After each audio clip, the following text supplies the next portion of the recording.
America has always been a country built by immigrants, but today, the world is watching a very different conversation unfold in Washington. There is talk that the United States may explore a new kind of investor-based residency plan, unofficially described by several analysts as a gold card pathway. It's not a confirmed program, it's not a law, and it's not even something the government has formally announced. Yet the idea is moving quietly through think tanks, policy discussions, and economic circles. And if this concept ever becomes real, it could reshape the way immigration, investment, and national strategy work in America. The idea is simple on the surface. High-value investors could receive faster residency processing, certain privileges, and eventually a faster route toward long-term status in the United States. But behind this simple idea lies a complex web of politics, global competition, economic pressure, and national identity.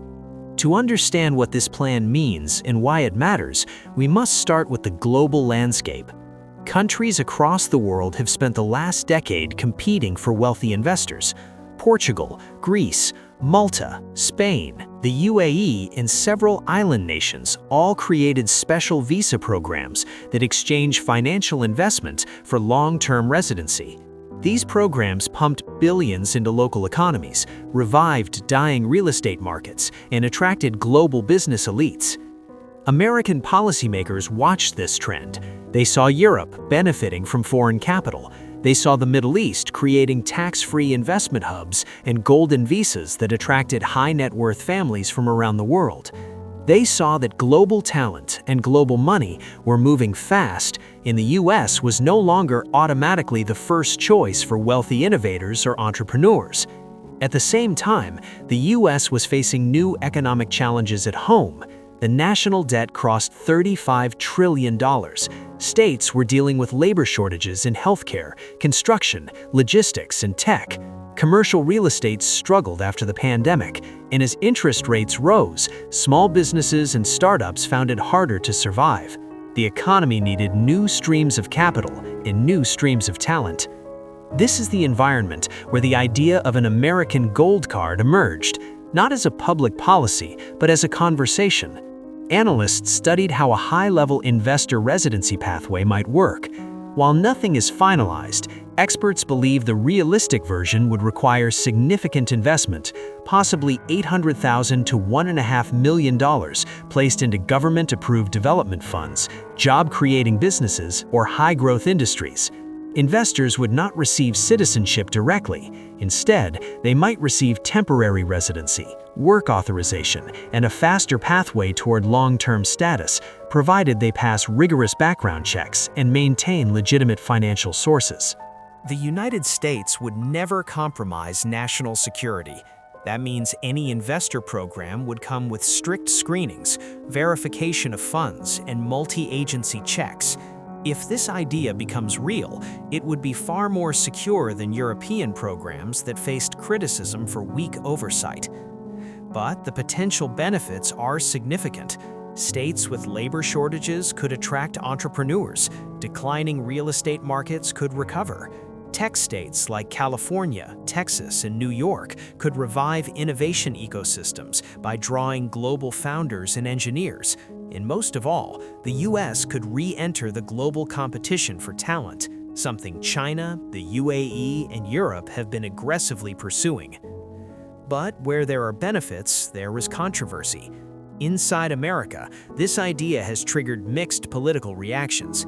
Some Democrats view it as an economic strategy that attracts talent, supports development, and boosts tax revenue. Within the Democratic side, there is a belief that America cannot remain globally competitive without welcoming people who bring resources, ideas, and job-creating potential. But many Republicans strongly oppose the concept. They argue that citizenship is not something you place a price tag on. They fear that opening the door for wealthy investors could create unequal treatment or allow foreign influence to penetrate sensitive industries. Yet, even among Republicans, there is division. Business-friendly conservative states that rely heavily on construction, agriculture, manufacturing, and tourism may quietly support such a plan if it helps local economies grow. The media's reaction is just as divided.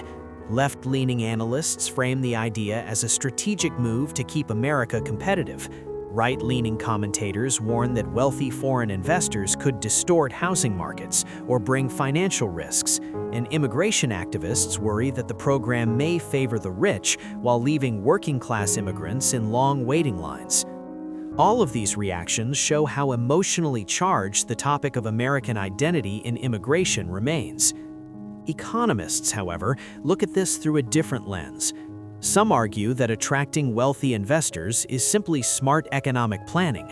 The world is changing, and nations are competing for the people who can build industries, fund research, and support national growth. They say that the United States must adapt to keep its global leadership. But other experts disagree.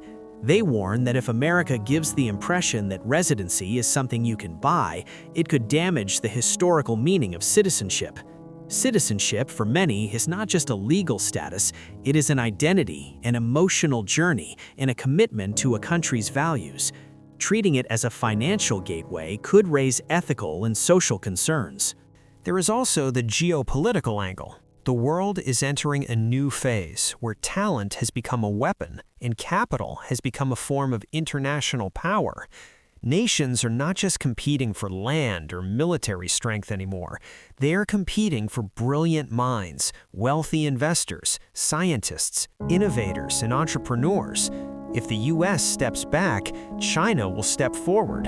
The UAE will step forward. Singapore, Qatar, and several European countries already are. So one question remains: does America want to lead this new global race or watch others take the front seat? Despite the controversy, one thing is clear. If the United States ever launches a formal investor-based residency program, it will not look like the European golden visas of the past. It will likely be stricter, harder, and more controlled. It will include high security checks, strong financial audits, and limited eligibility. And it will be framed not as a citizenship for cash scheme, but as an economic development partnership. Nothing is guaranteed, and the government has not confirmed anything, but the momentum of the discussion suggests that the idea is not going away anytime soon. What happens next depends on politics. As elections approach, both parties will use economic narratives, immigration narratives, and national security narratives to shape public opinion. Some candidates may support investor-driven growth, others will oppose it fiercely. Hearings, debates, and internal discussions will continue. If a draft proposal is ever written, it will undergo intense scrutiny, and if such a program becomes reality, it will define immigration policy for decades. But beyond politics, this idea reveals something much bigger. It shows that the world is entering a new era. Nations are competing not just for land, trade, or military alliances, but for people who can bring ideas, investment, and influence. And America, even as a global superpower, must rethink how it attracts and retains the world's top talent and wealth. Whether the gold card plan becomes real or not, the message is clear. The global contest for talent, money, and power is accelerating. Every country must choose how it participates in this race. And for the United States, this debate marks the beginning of a new strategic chapter, one that could redefine the nation's economy, politics, and identity in the years ahead.